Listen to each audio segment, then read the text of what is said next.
তোমরা অনেকে আমাকে পার্সোনালি কমেন্ট করে জানতে চেয়েছো ক্যালকুলেটর গণনাকারী যন্ত্র এবং আমরা রমজান মাসে জিকির কিন্তু গণনা করি। তাহলে ভাইয়া ক্যালকুলেটর দিয়ে জিকির গণনা করা সম্ভব কিনা? মোট কথা হচ্ছে, হ্যাঁ পসিবল, তবে এটি একটি ভিন্ন উপায়ে করতে হয়।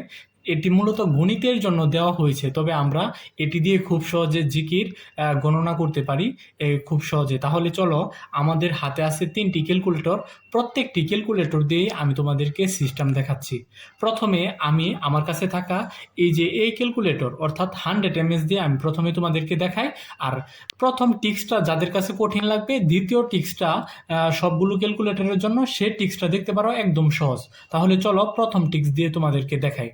প্রথমে তোমাদের এখানে থাকা মোড অপশনে ক্লিক করতে হবে। তারপর ক্লিক করার পর আবারও ক্লিক করলে তোমরা এসডি নামে একটি অপশন পাবে। তারপর ওয়ানে ক্লিক করবে। ওয়ানে ক্লিক করার পর এখানে যে কোনো একটি সংখ্যা লেখার পর তোমরা এই যে এখানে এম প্লাস নামে একটি বাটন আছে, এই বাটনে ক্লিক করবে। এই বাটনে ক্লিক করতে থাকলে দেখবা সংখ্যা উঠতেছে। এখন মনে করো আমি লা ইলাহা ইল্লাল্লাহ এই জিকিরটা পাঠ করব। তাহলে আমি মনে করো 4 বার পাঠ করছি, এখন থেকে গণনা করব। লা ইলাহা ইল্লাল্লাহ 5 বার, লা ইলাহা ইল্লাল্লাহ 6 বার, লা ইলাহা ইল্লাল্লাহ 7 বার, লা ইলাহা ইল্লাল্লাহ 8 বার। এভাবে তোমরা জিকির করতে করতে যখন 81 কাছে যাবে, তখন তোমরা দেখতে পাবে এমন নামে একটি অপশন আছে, অর্থাৎ ডাটা ফুল। তখন তোমাদের যে কাজটি করতে হবে, তোমার আবারও এই বাটনেই ক্লিক করতে হবে। ক্লিক করার পর তোমরা 2টি অপশন পেয়ে যাবে।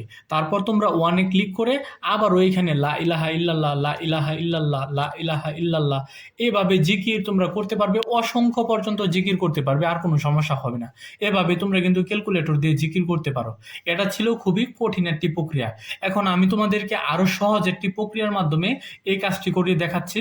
এটি সকল ক্যালকুলেটরের জন্য সত্য, এই ক্যালকুলেটর এবং এই 2টি ক্যালকুলেটরের জন্য। আমি তাহলে এখন এই ক্যালকুলেটর দিয়ে করে দেখাচ্ছি তোমাদেরকে। দেখো এই ক্যালকুলেটর দিয়ে কিভাবে করবে। প্রথমে তোমরা শূন্য তুলে নিবে। নেওয়ার পর তোমরা এই যে এখানে থাকা ইকুয়াল বাটনে এখানে থাকা ইকুয়াল বাটনে তোমরা ক্লিক করবে। ক্লিক করার পর তোমরা যে কাজটি করবে, তারপর প্লাস হিসাবে 1 দিবে।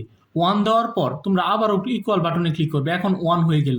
এখন থেকে তোমরা অসংখ্যবার জিকির করতে থাকবে, যেমন লা ইলাহা ইল্লাল্লাহ, লা ইলাহা ইল্লাল্লাহ, লা ইলাহা ইল্লাল্লাহ, লা ইলাহা ইল্লাল্লাহ, লা ইলাহা ইল্লাল্লাহ, লা ইলাহা ইল্লাল্লাহ, লা ইলাহা ইল্লাল্লাহ, লা ইলাহা ইল্লাল্লাহ।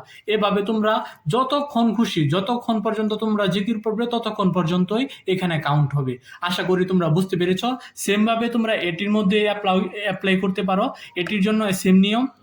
দেখো প্রথমে 0, তারপর আমরা এক্সিকিউট বাটনে ক্লিক করব।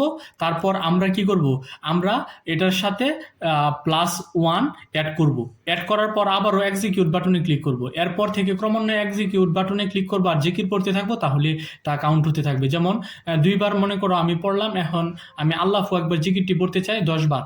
তাহলে আল্লাহু আকবার, আল্লাহু আকবার, আল্লাহু আকবার, আল্লাহু আকবার, আল্লাহু আকবার, আল্লাহু আকবার, আল্লাহু আকবার, আল্লাহু আকবার, আল্লাহু আকবার।